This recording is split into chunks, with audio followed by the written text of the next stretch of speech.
Hello everyone, this is Ishant here. In this video tutorial, we are going to learn about the computer networks from class 8 CBSE. So let's start. हमारा आज का topic है computer network, वो है chapter number 1 हमारा. इसमें हम आज कंप्यूटर नेटवर्क से रिलेटेड जो भी एक्सरसाइज है उसके बारे में हम आज यहाँ पे डिटेल में बात करेंगे कि आपके जो भी एक्सरसाइजेज हैं यहाँ पे उसको हम कंप्लीट करेंगे. पहला हो गया आपका fill in the blanks. Fill in the blanks आपकी वो एक्सरसाइज है जिसमें आपको एक स्टेटमेंट दिया जाता है एक मिसिंग टर्म के साथ में. यहाँ पे एक मिसिंग टर्म होगा और आपको इनमें से आइडेंटिफाई करना है कि वो मिसिंग टर्म कौन सा है. तो चलिए स्टार्ट करते हैं. यहाँ पे पहला क्वेश्चन आपका, a dash is a computer network, a network that is confined to a relatively small area. It means आपको उस नेटवर्क का नाम बताना है जो बहुत ही एक छोटे एरिया के लिए बनाया जाता है या एक छोटे एरिया तक जो सीमित रहता है. तो आपके सामने कुछ ऑप्शन है, server, network interface card, WEN, LAN, personal area network. तो अगर आप एक पर्टिकुलर स्मॉल एरिया की अगर बात करते हैं ना तो वो होता है आपका लोकल एरिया नेटवर्क. क्यों? लोकल एरिया नेटवर्क को बहुत इजी भाषा में आप ऐसे समझ सकते हैं कि किसी बड़ी यूनिवर्सिटी में अगर 50 कंप्यूटर्स है, वो 50 कंप्यूटर्स अगर एक दूसरे से कनेक्टेड है तो वो आपके काउंट होंगे किसके? लोकल एरिया नेटवर्क में. सो कंप्यूटर्स का एग्जांपल क्या हो गया? हॉस्पिटल्स में कंप्यूटर का एक दूसरे से कनेक्शन होना, कंप्यूटर लैब में कंप्यूटर का एक दूसरे से कनेक्टेड होना क्या है? एक तरह का लैन है. तो आपका पहला आंसर क्या हो गया यहाँ पे?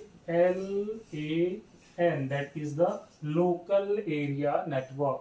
Now let's move to the next question. PAN stands for.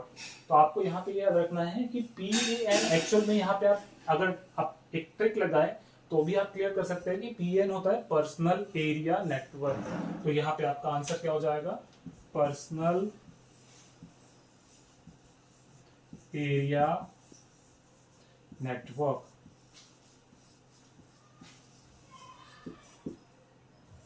Let me expand this. Okay.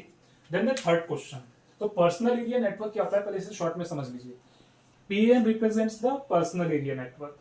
Clear? अब पर्सनल एरिया नेटवर्क क्या होता है? मान लीजिए कि आपने अपना हॉटस्पॉट अपने किसी दोस्त से शेयर किया, अपना वाईफाई किसी से शेयर किया, तो वो एक तरह का क्या होता है? पर्सनल एरिया नेटवर्क होता है जिसमें आप क्या करते हो? आप एक नेटवर्क क्रिएट करते हो और उससे आप शेयर करते हो personally. That is the personal area network. सबसे अच्छा एग्जांपल है इसका hotspot and wifi.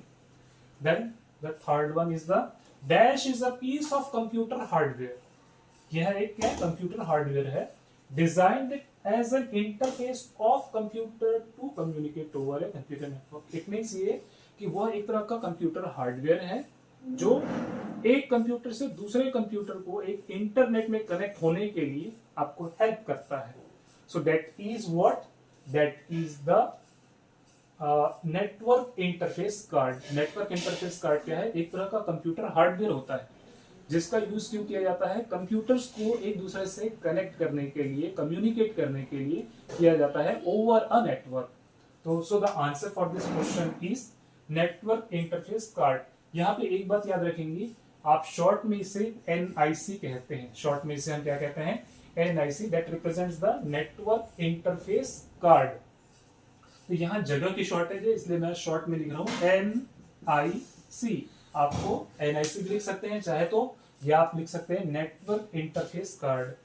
So network interface card is a piece of computer hardware designed as an interface of computer to communicate over a network. Then the number 4 question is dash is a powerful computer that stores data. तो आपको उस computer का नाम बताना है, उस powerful computer का नाम बताना है जो बहुत सारा डेटा अपने अंदर रखता है ओवर अ नेटवर्क. यहाँ पे आप एक टर्म रह गया है उसको नोट कर लेंगे, ओवर अ नेटवर्क. यानी किसी कंप्यूटर नेटवर्क में उस पावरफुल कंप्यूटर का नाम बताना है जो बहुत सारा डेटा अपने पास रखता है. So as we already know कि जब आप कभी जाते हैं बाहर, किसी बैंक्स में जाते हैं या आप ऑनलाइन फॉर्म भरते हैं तो वो कहीं ना कहीं सेव होता है वो डेटा, और वो लाखों लोगों का जो फॉर्म होता है और जो लाखों लोगों का फॉर्म होता है वो एक कंप्यूटर में सेव होता है. उस कंप्यूटर को हम बोलते हैं सर्वर. तो सर्वर क्या है? एक बहुत ही पावरफुल कंप्यूटर होता है. सर्वर एक बहुत पावरफुल कंप्यूटर होता है जो लाखों लोगों के फॉर्म को अपने अंदर स्टोर करता है ऑनलाइन. सो यहाँ पे आपका आंसर क्या हो जाएगा? SERVER. Server. So the right answer for this question is server. अब वैसे तो आप एलिमिनेट करके भी देखेंगे तो आपका एक ही ऑप्शन बचा है वैन, लेकिन चलिए देखते हैं कि ये क्वेश्चन क्या है.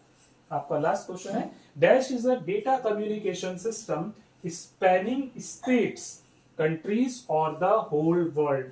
यानी आपको उस कम्युनिकेशन सिस्टम का नाम बताना है जो पूरी दुनिया में फैला हुआ है. तो हमें ऑलरेडी ये बात पता है कि पूरी दुनिया में जो कंप्यूटर्स एक दूसरे से कनेक्ट होते हैं उसे हम बोलते हैं वाइड एरिया नेटवर्क. उसे हम बोलते हैं क्या? Wide area network. जैसे मान लीजिए इंडिया में कोई कंप्यूटर चला रहे हैं आपके भाई दोस्त कोई भी, और वहां पे यूएस में बैठ के कोई आपके दोस्त मित्र भाई जो भी हैं वो आपके क्या कर रहे हैं, आपका इंटरनेट चला रहे हैं और दोनों एक दूसरे से बातचीत कर रहे हैं. क्लियर? तो यहाँ पे आप एक वाइड एरिया नेटवर्क का यूज कर रहे हैं जो कि आप क्या, जिसे हम दूसरे शब्दों में क्या कहते हैं, इंटरनेट. क्लियर? तो इसका आंसर क्या हो जाएगा आपका? WAN. That is the wide area network. So the wide area network or WAN is the data communication system spanning states, countries or the whole world. So this was all about the fill in the blanks for the chapter number 1, computer network. So that's it for today's class. If you have any doubts regarding this, please let me know in the comment section. Till then, thank you. Have a nice day ahead.